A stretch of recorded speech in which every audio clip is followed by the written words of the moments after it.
Drones offer help from above in the battle against California's fires. Smoke is billowing from a 5-story window. In between those thick plumes, I know there are 2 people trapped inside, but I can see only one. How do I know there's a second person? From a thermal image that's being live-streamed from a drone. Thanks to the video's clear picture of who's inside the room, Incident Command instructs a firefighter to climb the ladder and make the rescue. Fortunately, this isn't a real fire. It's a demonstration at a Menlo Park Fire District station in California, showing a crowd of firefighters how new drone imaging technology can help search and rescue operations. In the heart of Silicon Valley, Menlo Park is perfectly situated to test new technology. It's also received donations from. These eyes in the sky can navigate tight spaces and fly lower than helicopters can. With them, crews can see objects in the path of a fire, areas of intense heat, and even people trapped in areas of thick smoke.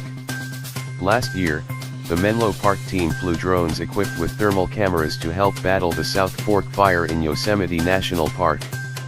The images showed crews when a fire had jumped a containment line and helped them steer clear of dangerous conditions, like weakened trees and intense heat. Send in the drones. Menlo Park Fire Captain Chris Denbaum walks me through the tech room at the back of the station. It's filled with cameras, TVs, chargers, an assortment of batteries, and what I'm really here to see, the drone collection. The department has almost every consumer DJI drone, including the small Mavic Pro, which you can in the air within minutes after unfolding its arms. There's also the larger Phantom 4, the most popular drone flown in the US, used for training and mapping missions. Image from the Menlo Park Fire Drone Team, Alameda County Sheriff's Office and Contra Costa Sheriff. That's great where there's mobile coverage, but that's not always a given. Something called a pseudo-satellite, solar-powered, fixed-wing UAVs flying at 60,000 feet and transmitting broadband to expand internet access or replace downed infrastructure like cell towers. Sky pilots.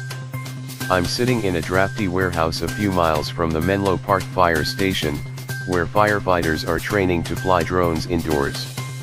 It's a challenging environment even for experienced pilots. They have to fly in a confined, poorly lit space marked out with nets and traffic cones. Hobbyists generally fly drones on days with little wind, no rain, and good lighting. Firefighters rarely get to pilot their drones in similar conditions. Once students nail down the actual piloting, they move on to other challenges, like interpreting data to spot potential hazards and to determine where fires will most likely spread. It's a tough ask, because the pilot's brain has to alternate between flying the drone line of sight, watching the camera image on the control screen, and working out what's actually happening in the frame. This thermal image taken by drone shows an area's hot spots. Over time, the augmented view from EGVs could be integrated into ATAK to combine communications and situational awareness. EGVs was used last year in rescue operations during Hurricanes Harvey and Irma and the Northern California wildfires. Having UAVs out on these incidents is gonna be the new way we're doing business, says Calvert. It has a value you just can't deny anymore. Drones also play an important role after the fire's been put out. During the Carr fire, crews piloted low-flying drones to capture 360-degree images of the destruction. For the residents forced out of their homes, this provides invaluable information on property damage to help insurance claims. Withstanding the heat, drones are a lot more rugged than you might think.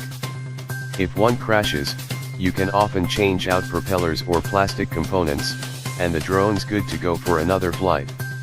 If you accidentally fly directly into smoke, you just use Q-tips to clear out carbon buildup inside the aircraft. But this doesn't mean they don't run into some fire-specific problems. Dense smoke can sometimes knock sensors and cameras for a loop. Denbaum tells me about a drone that sensed smoke as a solid object, triggering the collision avoidance system. Then there's battery life.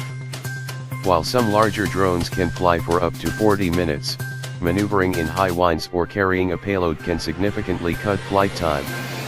Still, this restriction may have a bright side. It gives pilots the mental break they need to help them refocus. MW News. Please subscribe my channel. Thanks for watching.